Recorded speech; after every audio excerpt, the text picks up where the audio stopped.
Amigos de Canal 13 Televisión Universitaria, tengan todos ustedes muy buenas noches. Hoy llegamos a una entrega más del programa Medios y Mediaciones, en el cual tenemos una grata sorpresa. Está con nosotros el historiador de origen norteamericano Herbert S. Klein. Él ha estado presente dictando una conferencia en la Universidad Mayor de San Andrés y lo hemos invitado muy cordialmente a participar de Medios y Mediaciones. Doctor, un placer de tenerlo en Canal 3 en la televisión universitaria. Igual para mí. Debemos informar a la audiencia que el doctor Herbert S. Klein tiene varias publicaciones, toda parte de su vida ha dedicado precisamente al estudio de la historia de Bolivia, y dentro de sus importantes publicaciones tenemos Orígenes de la Revolución Nacional, Historia de Bolivia, un clásico prácticamente en nuestro medio, y tenemos Haciendas y Aylus, una última publicación de él. Él en la actualidad es profesor de la Columbia University de Nueva York y él precisamente ofrece la cátedra titular de Historia. Doctor, un poco para entrar, para romper este hielo que es la televisión. ¿Cómo es posible, yo le pregunto, que un norteamericano, un estudioso norteamericano, puede interesarse precisamente por la historia de Bolivia? Usted a lo largo de su vida, gran parte de su vida, ha dedicado el estudio de la historia de Bolivia. Bueno, la historia de Bolivia es bastante interesante para todos los intelectuales del mundo porque es un país multiétnica, tiene una historia extraordinaria, tienes poblaciones bien interesantes y diferentes, indígenas, no indígenas, cholos, etc. Entonces ha traído siempre expertos de Europa y de América del Norte para estudiar la historia.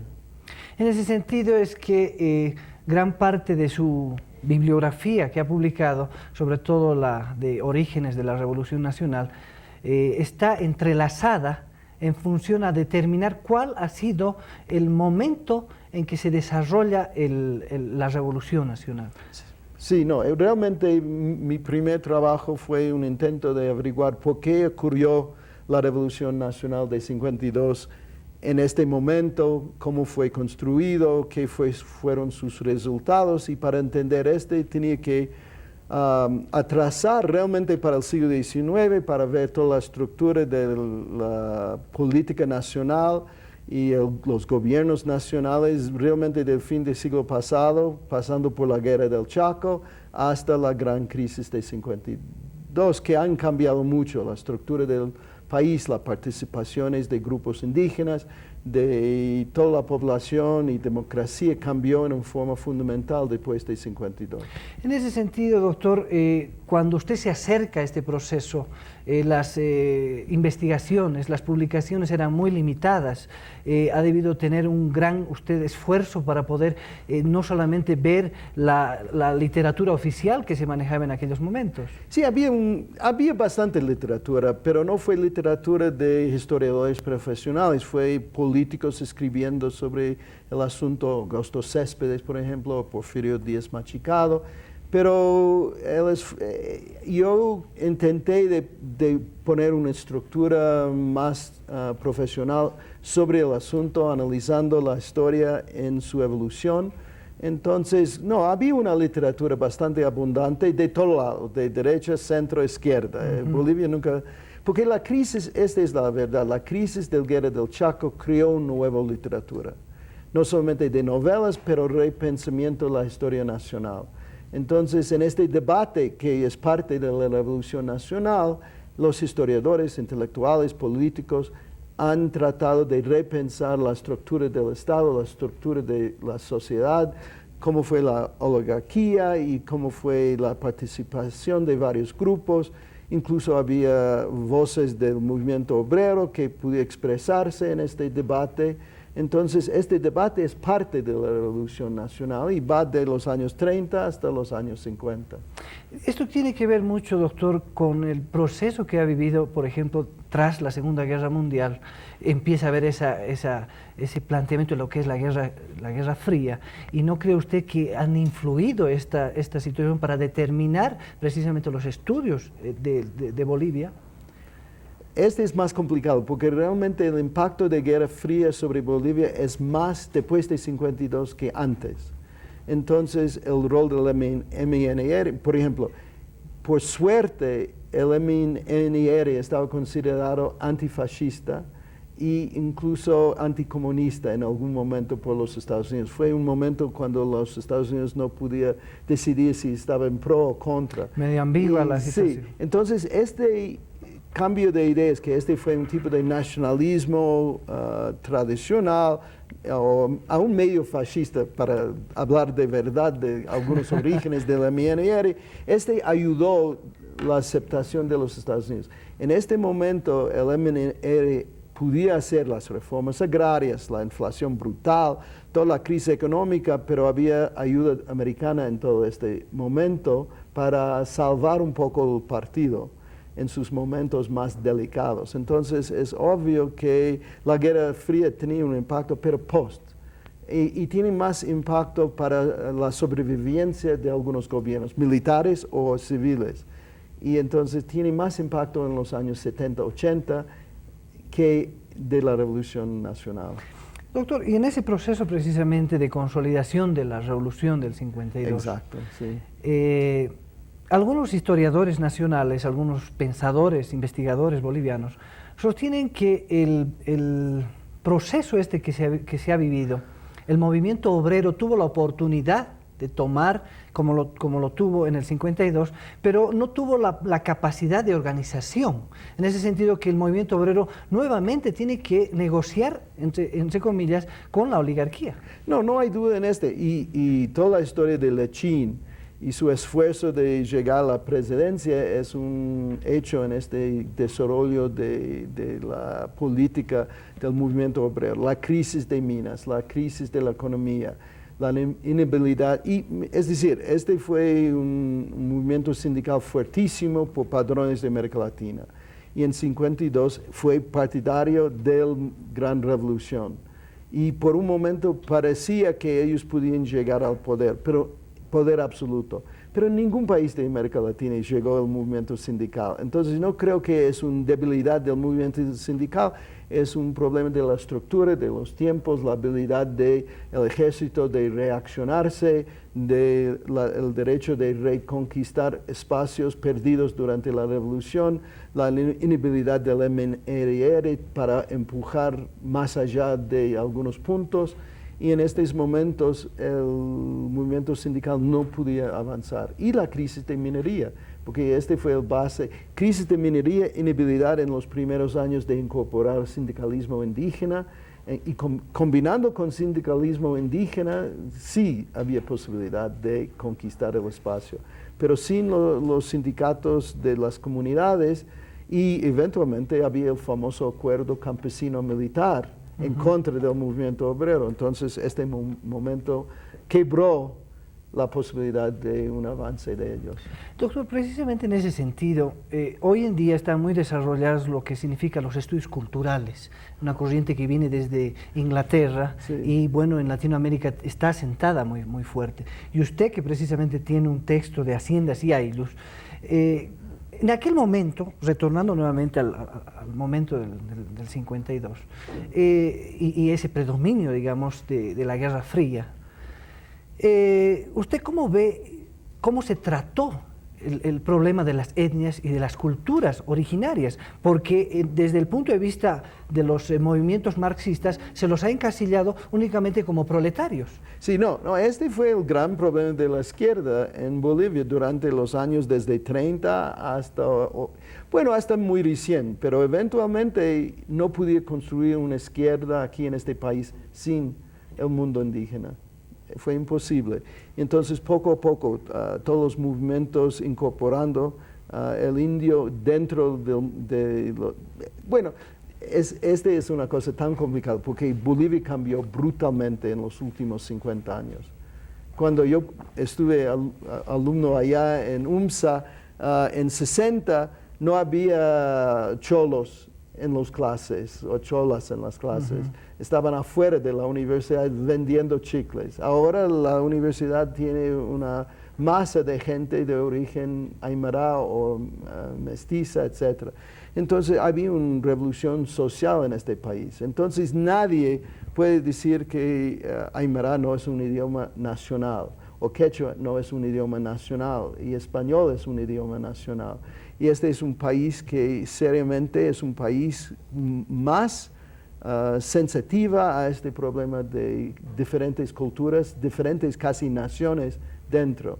La conquista de espacio por los aymaras, la construcción del Alto y su propio gobierno. Hay cambios brutales en este país que no le da conciencia porque son etapas que andan. Hay discriminación racial, hay conflicto de clase, hay de todo. Pero creo que la izquierda, que sí, usted tiene razón, tenía esta visión limitada, que todo el mundo es obrero y clase media y clase alta, chao. Este ha cambiado mucho aquí en este país. Yo creo que ningún partido de la izquierda ahora tiene esta visión tan crudo como antes. Doctor, un poco entrando al proceso negro, digamos, de la etapa latinoamericana, los golpes militares, los militares en el poder. ¿Esto a qué se debe? ¿Por qué se tiene que incrustar en este proceso que estaba viviendo los países latinoamericanos? ¿Fue una imposición también, como lo han llamado, norteamericana? Sí, la Guerra Fría cuenta mucho en no hay duda.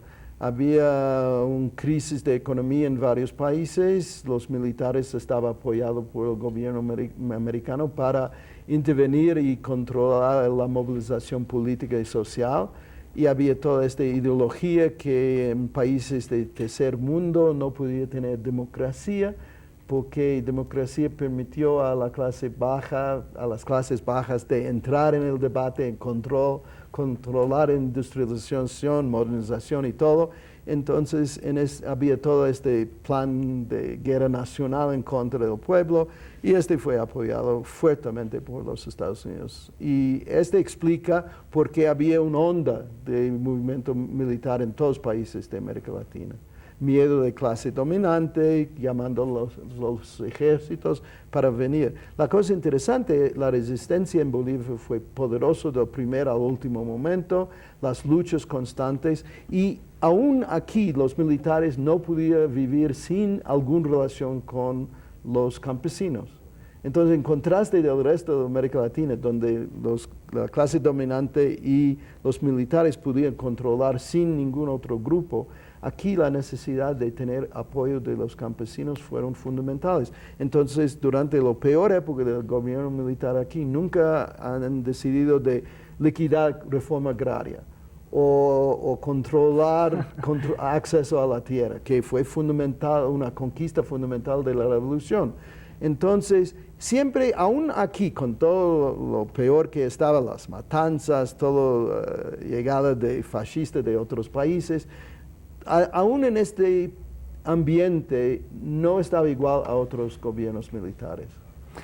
Doctor, con este proceso llega el advenimiento de la democracia a los países latinoamericanos. Se acaban los militares, se hace una apertura, es parte de la resistencia de los países latinoamericanos, de los movimientos obreros y los campesinos, y se recupera la democracia.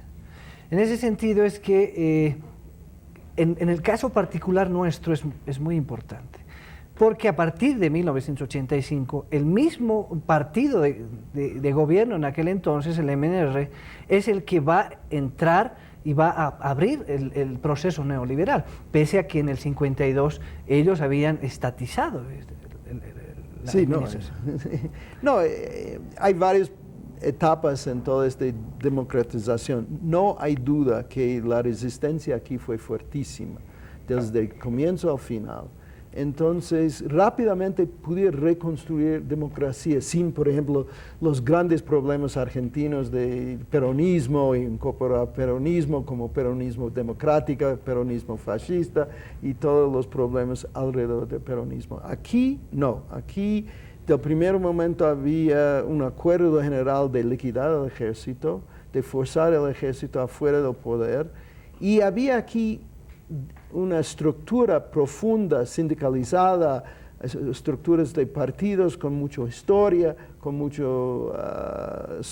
base sólida y entonces fue bastante fácil, con todos los problemas, de crear una democracia fuerte que pudiera sobrevivir hasta hoy en día. Y nadie habla de los militares y nadie habla ahora si viene una crisis económica o varios tipos de crisis. Es obvio, nadie está llamando a los militares para regresar, porque todos creen que los militares son los peores políticos que hay en este tiempo. En ese sentido va esta pregunta porque se lo ha sentido. Tras la conquista de la democracia se ha demostrado que ha habido mucha corrupción en los países latinoamericanos, ¿verdad? A partir de la administración de la democracia y de los gobiernos democráticos. Sí. Se ha visto que la gente se ha ido empobreciendo más. El caso, por ejemplo, de Venezuela con el presidente Chávez, que han remontado a una administración que era, digamos, militar. Y en este momento mucha gente se siente que prefieren, muchas veces, apelan a un gobierno militar, porque en ese tiempo no había inflación, la gente estaba así un poco presionada, pero tenía que comer. En cambio ahora no existe trabajo, cada vez se va más limitando el trabajo. Okay. No hay duda que el fenómeno de Chávez es un fenómeno importantísimo en América Latina, es una llamada a todo el mundo para reconocer que corrupción puede llegar a algún punto que la democracia está fracturado y no puede seguir.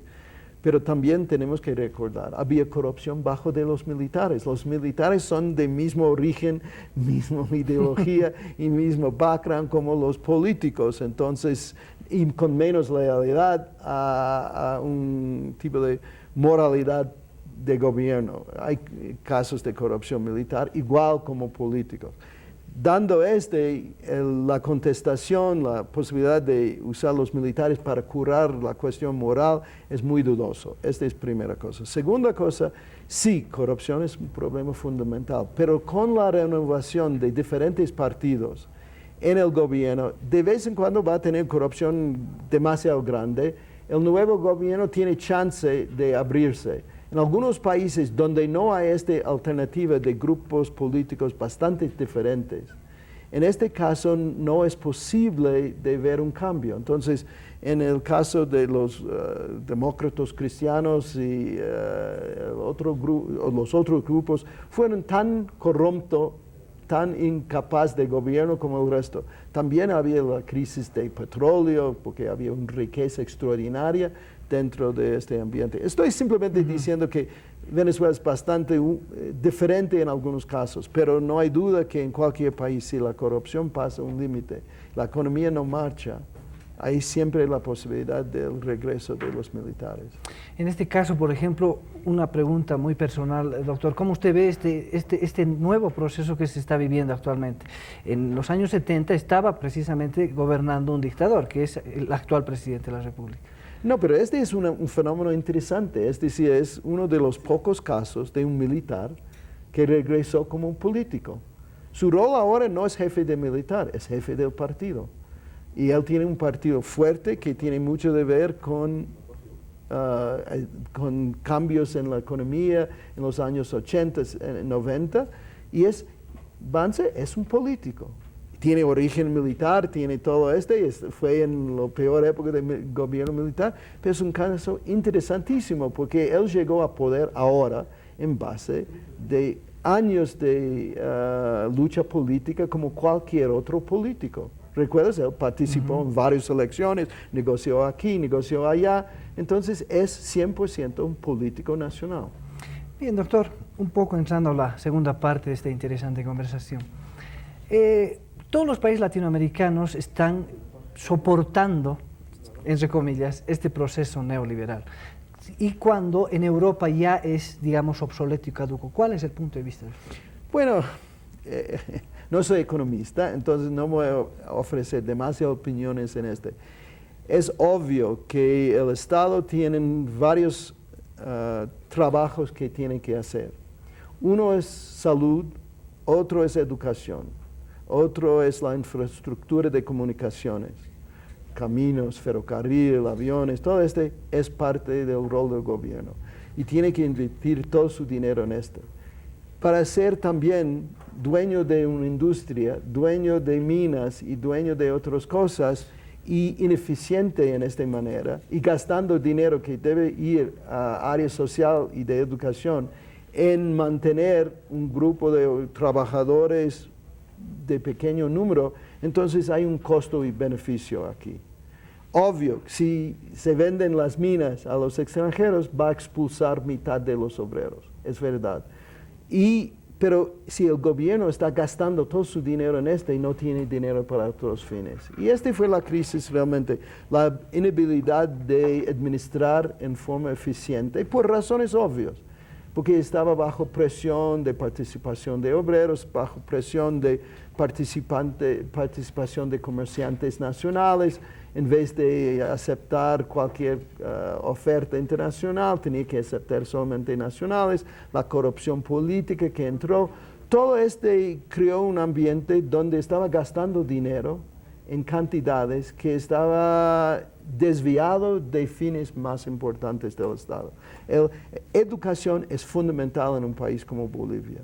Ser dueño de una mina es cosa nacionalista, acepto, pero no es buena inversión del dinero del Estado. El dinero del Estado debe estar para hospitales, médicos, servicio médico, caminos. Este país con caminos siempre es. Estuve en Santa Cruz, todos los caminos están quebrados. En Noriungas, todos los caminos. Entonces el Estado tiene que gastar constantemente en y este es fundamental. Entonces, este neoliberalismo tiene su problema. Obvio que tiene que, en alguna manera, no sea liberalismo total. Entonces, si venden electricidad, el Estado también debe controlar, como está en cualquier país moderno, controlar las tarifas de estas compañías, porque es un servicio semipúblico y semiparticular. Entonces, el costo de electricidad, la distribución de electricidad en todos los países desarrollados está controlado del Estado, aún es bajo de monopolios particulares. Entonces, tiene que tener un balance. Entonces, esa es mi opinión, pero yo entiendo que en este país hay varios intereses y varias consideraciones de control de los recursos nacionales, pero si el control de estos recursos nacionales está al costo del servicio social y educacional del gobierno, este es un costo demasiado alto. Este es un nacionalismo que no acepta la necesidad profunda y fundamental de ayudar, de destruir la pobreza en este país, que todavía es un país muy pobre. Bien, doctor. Entrando ya un poco a la recta final y a la conclusión de esta importante entrevista. Usted sabe que en la actualidad el proceso de globalización está muy en boga, muchos estudiosos están ocupando la globalización y en una conversación previa usted sostenía que, bueno, la globalización siempre ha estado acá. ¿Cómo ve el proceso? Sí, porque el mercado boliviano siempre estaba pequeño, entonces no fue ni pensado de crear una gran industria en este país. Entonces, cuando el resto del mercado pasó por esta época de sustitución de importación y ayuda a industrialización, Bolivia no podía porque no tenía un mercado suficiente para producir autos, por ejemplo, en este país. Entonces, cuando yo estuve aquí en 60, podía comprar camisas de China, camisas de los Estados Unidos, como hoy en día. Entonces, en este país particularmente esta idea de globalización es menos importante para importaciones y exportaciones. Sí es importante en el movimiento de capital. Ahora el movimiento de capital por todo el mundo es grande, pero aún Bolivia no es el país donde hay enormes inversiones del exterior, hay menos y es menos impactante en la economía, creo, no estoy absolutamente seguro de estos números. Entonces, globalización no va a tener un gran cambio para Bolivia, más bien importante es esta política neoliberal y la llegada de capital del exterior. Capital del exterior usualmente viene de Chile y Perú y no de Europa, Japón o América. Pero, doctor, sin embargo, este proceso globalizante que se produce en los países latinoamericanos, bueno, y en todo el mundo, ¿no? Se achica el mundo, también entra a afectar los procesos y las culturas. Es decir, las culturas originarias ya no son, entre comillas, puras. Es decir, que también existe un proceso de hibridación cultural. Esta es una pregunta bien complicada y bien grande. No puedo decir realmente. mire, la introducción de radio y televisión, radio en los años 20 y 30, televisión 50 y 60, también tenía un impacto cuando no existía globalización. La llegada a español en comunidades con radio, más bien. El radio tenía un impacto profundo en este país, en el lenguaje de los varios grupos indígenas, el uso más de español y vendiendo productos que no existían antes. Entonces, en la cultura, y filmes de Hollywood siempre estaba aquí.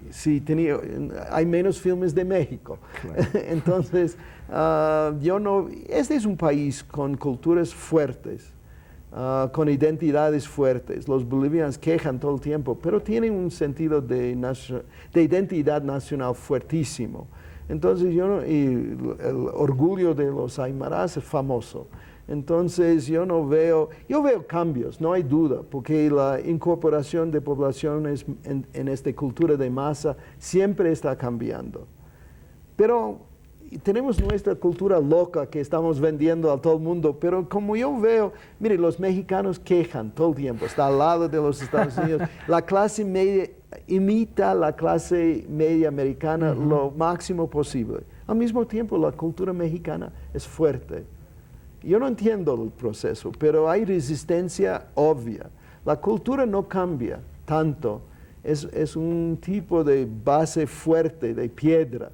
Se puede cambiar en algunas áreas marginales, pero en el base no cambia. Pero en esa expansión económica, por ejemplo, vemos en lugares muy alejados de nuestras ciudades que los campesinos utilizan computadoras para los tejidos, empiezan a organizar sus artesanías con fines de cultura global, con cultura local. Mire, la producción textil aquí en este país es pasado mucho de esta exportación.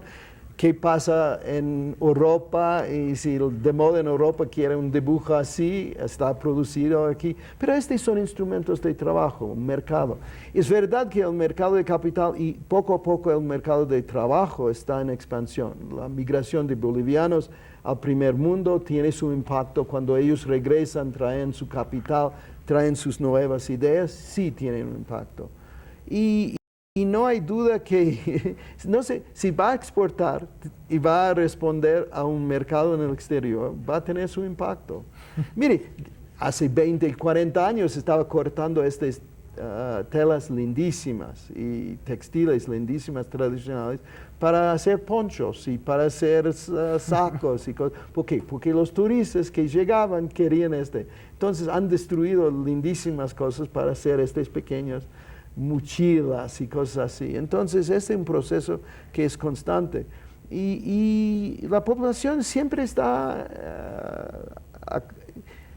tratando de responder a pero puede responder, puede cambiar de colores no químicas para colores químicas y aún incorporar en su propio traje. Las cholas, por ejemplo, tienen trajes que están cambiando todo el tiempo. El estilo es tradicional, pero los colores, los diseños están cambiando. No significa que ellos están está perdiendo su cultura, está simplemente incorporando pedazos. Es verdad que la cultura puede eventualmente ser destruida, pero no estoy seguro que está pasando. El uso de computador por un indio en el campo para mí es un gran hecho y gran salto de avance. Doctor, ya para concluir, usted recientemente ha dado una conferencia acerca de la historiografía boliviana de los últimos 50 años. ¿Usted nos puede hacer un pequeño balance para los estudiosos? Sí, mi argumento es que cuando yo llegué aquí en 59 no había instituciones, revistas, historiadores profesionales. De la fundación de la carrera de historia, de la fundación del Archivo de la Paz, estaban creadas una serie de instituciones, un número de historiadores grandes y centros diferentes afuera de la universidad que han creado finalmente una masa crítica de historiadores, y Bolivia ahora tiene una cantidad extraordinaria de historiadores nacionales que está trabajando en todo tipo de temas. En el campo de la historia, ¿dónde deben los futuros profesionales impartir sus investigaciones? No, yo no me voy a ofrecer ninguna idea. Hay faltas, hay huecas que tiene que llenar, pero hay intereses nacionales y gente nacional va a estudiar temas que para ellos son importantes. Los extranjeros vienen con sus intereses, ellos hacen diferente tipo de historia en algunos casos o en combinación con historiadores nacionales entran en el mismo debate, en el mismo área. Pero aquí hay tantos debates, tantos intereses y hay tan grupo grande que va a tener diferentes caminos de toda parte. La gran cosa es que hay un diálogo entre extranjeros y nacionales y los nacionales dominan la historia nacional. Bien, doctor, una maravilla la entrevista. Muchas gracias por esa fue un lucidez. placer. Muchísimas gracias. A ustedes televidentes, sin duda alguna, conversar con el doctor Herbert S. Klein queda para más. Es importante los aportes, todo ese bagaje de conocimientos que él tiene y significa un aporte muy importante a la historia nuestra. La próxima semana estaremos con un nuevo programa de Medios y Mediaciones. Muchas gracias.